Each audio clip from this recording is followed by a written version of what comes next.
Coba duduk dan ngamati nafas. Kalau ada distraksi, kembalikan nafas, kembalikan nafas. 25 menit pertama, gampang ya? Dan penderitaan hilang. Oke. Karena penderitaan itu di pikiran. Kalau kita perhatiannya kita ke nafas, pikiran tuh tidak dapat perhatian kan, tidak dapat energi. Akhirnya dia hilang. Karena perhatiannya ke nafas. Oke. Oh, gampang ya? Ketika kita punya pikiran dan pikiran kita isi pikiran gue waktu itu penderitaan semua kan. Penyesalan, ketakutan, kecemasan, studi, istri minta cerai, nyokap gimana di rumah, sehat nggak, gimana kondisi mental nyokap, keuangan bagaimana, gitu-gitu kan. Isinya kan ketakutan semua, nggak ada yang bagus pikiran gue waktu itu. Makanya gue gila. Tapi setelah ini kan pikiran nih jelek semua nih, gue cabut perhatiannya Ke nafas. ke nafas, ke objek netral ya. Dia sarannya nafas. Nafas ini kan netral ya. Entah lo sadar atau enggak dia gerak terus kan. Iya. Mau Dan lo hilang. ini pelan-pelan mengempes. Ini Karena nggak kempes. dapat energi ya. Nggak dapat energi, nggak dapat perhatian dia. Ya biasa lah kalau nggak dapat perhatian kan pergi ya. Kayak cewek kan.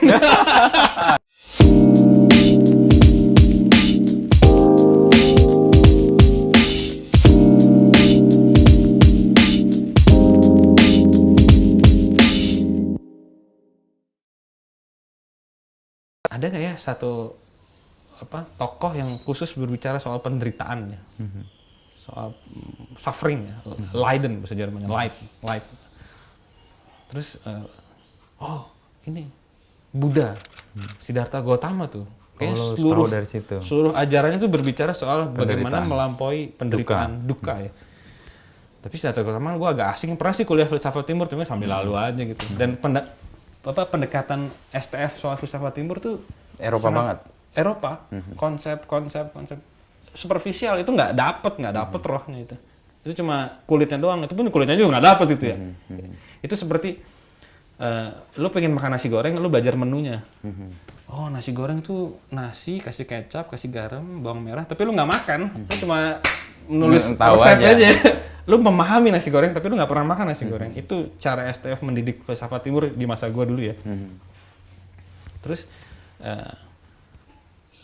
mungkin gue agak asing dengan Buddha, akhirnya gue masuk dari kayaknya ada satu pastor yang sangat timur deh, Anthony de Mello kan. Anthony de Mello kan pastor Yesuit, orang India, dan dia sangat kaya referensi ya. Ada Mullah Nasruddin lah, ada Abu Nawas lah, ada Zen Master, ada Buddha, ada Sufi sini. Wah, cerita-ceritanya itu. Gue masuk lewat dia tuh.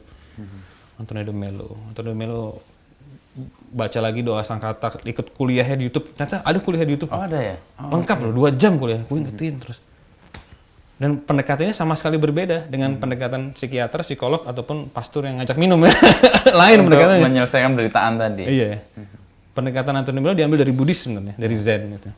Jadi dia bilang yang menderita itu ego, bukan kamu. Kamu tidak pernah menderita. Yang menderita adalah konstruk egomu yang ingin mencengkeram, menguasai, mengatur, yang punya ekspektasi, itu yang menderita. Kesadaranmu tidak pernah menderita. Gitu. Ngomong apa waktu itu kan? Nggak dong, nggak paham. Itu kan teori lagi kan. Okay. Gue udah banyak teori cuy, gila gue. Gue nggak butuh teori lagi. Terus akhirnya dia sering ngutip tuh Zen. Seorang master Zen berjumpa dengan muridnya. Itu cerita kayak cerita silat gitu lah. Seorang master Zen. Kisah gitu ya? Iya, lagi nyapu gitu ya. Ada muridnya datang gitu ya. Apa itu Zen? Zen adalah menyapu daun di kebun. Gitu. Apa gitu? Nggak dong gitu ya. Akhirnya cobalah ketik Zen Community München di Google gitu. Oke. Wih keluar banyak banget. Terus terbuka lah. Banyak banget. Ternyata orang Jerman punya kerinduan yang sama dengan gue. Punya penderitaan yang sama. Penderitaan mungkin. sama. Okay. Iya. Jadi ada kebutuhan akan pencerahan ya. Kebutuhan akan metode rasional untuk membawa orang keluar dari penderitaan. Nah itu banyak dia, akhirnya pilih-pilih. Ada yang pengen deket, ada Zen Master namanya Stefan Bauberger. Nah itu dosen gua, dosen fisika kuantum di kampus gua. Okay. Profesor Stefan Bauberger, Yesuit, Yesuit tapi Zen Master. Dia sekitar 16-17 tahun di Jepang, belajar meditasi. Nah, itu Yesuit lagi ya, nggak bisa jauh-jauh dari Yesuit ini. Ya udah, saya datang tuh hari Rebo tuh perjumpaan. Ketemu kan. Saya sangat menderita sebenarnya gitu. Saya berpikir tetap pakai bahasa Jerman. self mort tuh bunuh diri. Saya berpikir untuk melakukan bunuh diri gitu-gitu. Oh dia gini-gini, ya udah. Sekarang kamu duduk, amati nafas. Gitu. Masuk keluar. Kalau ada pikiran muncul, balik ke nafas. Gitu. Curug Jumatmen, kembali ke nafas. Gitu. Apapun itu kembali ke nafas. Itu kan metode dasar waktu itu kan nggak tahu sama sekali. Yaudah tuh nanti ada komunitas, kita duduk sekitar 25 menit. Duduk 5 menit jalan. Gitu. Ayo duduklah. Gue pikir komunitasnya biksu, ternyata bukan. Orang-orang kantoran itu baru pulang kerja gitu. Mbak-mbak, mas-mas, pada pakai dasi duduk. Gue gitu, udah ikut lah. Cuma duduk dan ngamati nafas. Kalau ada distraksi kembali ke nafas. 25 menit pertama, gampang ya. Dan penderitaan hilang. Oke. Karena penderitaan itu di pikiran. Kalau kita perhatiannya kita ke nafas, pikiran tuh tidak dapat perhatian kan, tidak dapat energi. Akhirnya dia hilang. Karena perhatiannya ke nafas. Oke. Oh, gampang ya? Kok psikiater itu pada nggak ngerti gimana itu? Jadi kesadaran akan penderitaan itu yang buat menderita ya? Iya. Ketika kita punya pikiran dan pikiran kita, isi pikiran gue waktu itu penderitaan semua kan? Penyesalan, ketakutan, kecemasan, studi, istri minta cerai, nyokap gimana di rumah, sehat nggak, gimana kondisi mental nyokap, keuangan bagaimana, gitu-gitu kan. Isinya kan ketakutan semua, nggak ada yang bagus pikiran gue waktu itu. Makanya gue gila. Tapi setelah ini kan pikiran nih jelek semua nih, gue cabut perhatiannya ke nafas, ke objek netral ya. Dia sarannya nafas. Nafas ini kan netral ya. Entah lo sadar atau enggak dia gerak terus kan. Iya. Mau lo hilang. Ini pelan-pelan ngempes. Karena nggak dapat energi ya. Nggak dapat perhatian dia. Ya biasa lah kalau nggak dapat perhatian kan pergi ya. Kayak cewek kan. Nggak dapat perhatian pergi. Kayak mobil kan main mobil ya. Mobil nggak lo perhatiin kan akhirnya hilang rusak juga, kan, karatan segala macam, akinya rusak. Jadi apapun yang lo kasih perhatian itu yang akan berkembang. Nah si Bauberger minta gue memperhatikan nafas. Objek netral tadi. Objek netral. Nah ini hilang. Nggak hilang, ada cuma tidak menyerap energi sedemikian banyak. Tidak merongrong seperti dulu. Sebenarnya kok gue bodoh banget selama ini, kayak gampang banget itu, kenapa nggak kepikiran ya gitu. Karena teorinya terlalu canggih ternyata. Terlalu rasional, dialektika sejarah, logik, ya? materialisme historis, apa Nietzsche, kembali hal yang sama segala macam. Itu nggak lari dari kenyataan? Itu malah kenyataan. Apa nafas? Nafas itu kan kenyataan. Yang pikirannya malah bukan kenyataan. Kayak waktu itu kan gue mikir, nggak kan lo harus kuliah kan kenyataan itu, realita yang lo harus hadapi kan. Iya. Lalu lo belajar bahasa Jerman yang belum fasih benar itu kan juga realita juga. Itu gimana tuh kemudian memilih menghadapi itu? Nah setelah sama Bauberger itu kan udah lumayan tuh ya.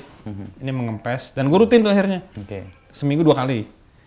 Dan gue ikut komunitas lain, namanya Tergar. Di Indonesia ada tuh Tergar Community sama Rinpoche dari Tibet. Jadi gue kayak banting setir sama sekali nih. Dari yang tadinya sangat rasional, politis, tukang demo, gerakan sosial, sekarang menjadi meditatif, belajar dengan para biksu. Gitu. Pasif gitu ya. Iya. Kontemplatif lah. Tetap aktif, tapi cuma basicnya bukan lagi rasionalitas dan kemarahan ya, tapi yang lain, sesuatu yang lain. Lebih tenang hidup, lebih pinter. Lebih gampang nyerap gitu loh. Terus ya udah, mulai kuliah, mulai terdengar maknanya, mulai bisa berdiskusi, presentasi, bikin paper juga gitu naiknya ya. Mulai nilai-nilai mulai membaik, disertasi juga mulai lancar. Hubungan sama istri waktu itu sebenarnya mulai membaik, tapi dia kayaknya sudah fed up gitu ya. Udah cerai gitu ya. Ya udah. Ya mau gimana gitu. Ya silakan diurus kan lo yang mau nyerahin gue gitu. Tapi setidaknya sudah mulai civilized lah ya waktu itu. Ya ada berantem tapi ya udah dia mau cerai kan. Cerai kan harus berdua ngurusnya. Ya. Gitu. Jadi karena bisa memahami pola pikiran, kita jadi kembali bisa mengelola kenyataan dengan lebih baik ya gitu ya. Semua pada tempatnya. Istilah gini, kayak kita punya tombol on off gitu loh di kepala. Kalau gue lagi perlu mikir, gue nyalain mikir. Selesai nih, matiin deh. Nafas, dengerin suara, body sensation. Gitu. Jadi clear aja gitu. Dan ya alhamdulillah ya, disertasi lumayan bagus kan ternyata. 2015 tuh submit kan. Submit disertasi. Terus cepet banget recovery-nya ya, 2014 turun pada titik paling bawah. Makanya gue waktu itu mikir gini deh, ternyata keluar dari penderitaan itu gampang ya, asal lu paham selaknya gitu loh, selaknya. Nah waktu itu gue perhatiin keluarga gue banyak yang depresi, nyokap terutama ya, kakak gue juga gitu ya, sepupu-sepupu gue juga, teman-teman gue juga yang di Jerman gitu, yang sama kan perantauan, kesepian, kiriman terlambat gitu ya. Kuliah menekan. Kuliah dia nggak ngerti juga, anak-anak itulah borju-borju yang dikirim orang tuanya ke Jerman, akhirnya di Jerman mabok gila ya ampun gitu. Ini juga pada depresi nih, dan mereka ya banyak yang ke alkohol lah, ada yang pakai obat-obatan. Nah, ini kan orang-orang tersesat semua ya sebenarnya. Ternyata solusinya sebenarnya nggak terlalu susah sih. Lu jangan terlalu terobsesi aja dengan pikiran deh gitu. Pikiran itu tidak material, dia tidak sungguh-sungguh real ya. Itu hanya entah memori, entah ekspektasi. Memori itu ya bekas peristiwa atau imajinasi lo soal masa depan. Ini kan yang bikin takut, ini yang bikin menyesal. Tapi kan tidak real. Maka jangan dikasih perhatian. Nah, terus perhatiannya kemana? Objek netral aja. Yang hari ini atau yang detik ini, nafas lo, yang hidup ya, yang real, yang ada suara.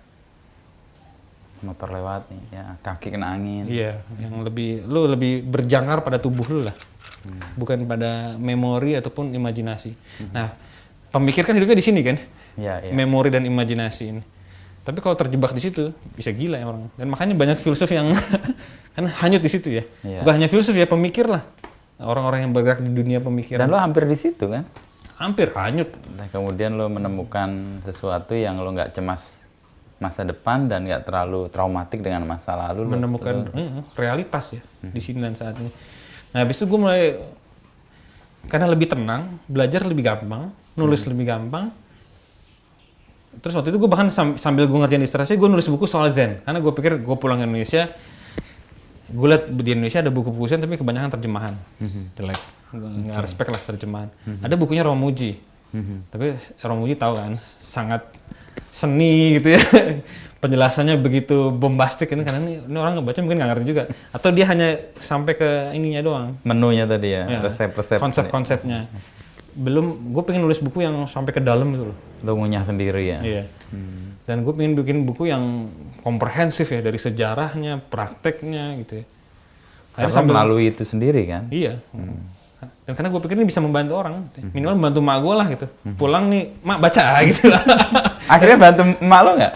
Akhirnya kebantu terakhir. Kan setelah gue pulang kan nyokap gue juga masih, nyokap kan memang banyak ini ya. Pikiran. Kayaknya memang keluarga gue deh. Kutukan keluarga gue kali ya. Kita tuh pikirannya jelek-jelek gitu loh. Kemarahan, kecemasan, penyesalan gitu ya. Jadi memang hidup dalam suasana yang mereka juga tidak menemukan cara untuk keluar dari situ gitu ya. Dan lo kayaknya juga, diutus gitu, untuk menemukan cara ini untuk membawa kabar gembira gitu kan. Itu yang kemudian membuat lo switch ya dari filsafat barat, teori kritis dan sebagainya, kemudian sekarang menekuni Zen dan ini cuma kulit ya. Ini menata masyarakat. Kalau kita bisa menata batin kita, masyarakat itu kan tertata dengan sendirinya gitu ya. Karena masyarakat itu cerminan batin orang-orang yang hidup di dalamnya gitu. Kalau orang-orang hidup dalamnya batinnya penuh ketakutan, kecemasan, kerakusan, ya itulah masyarakat yang tercipta.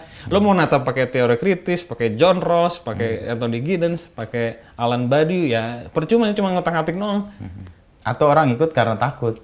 Iya, atau karena superficial. Iya, ada sesuatu yang membuat mereka harus patuh gitu ya. Iya. Pun kalau akhirnya mereka patuh, mereka menderita depresi. Jadi di luar patuh, di dalam mancur-mancur. Kayak tadi loh, di luar orang summer, lo di dalamnya bergejolak. Ya, dan ternyata di Jerman juga gitu kan. Jerman kan sangat teratur ya. Tapi banyak orang depresi juga di dalamnya. Makanya komunitas di mana-mana, komunitas meditasi itu di mana-mana, berjamur di mana-mana, sumpah di mana-mana.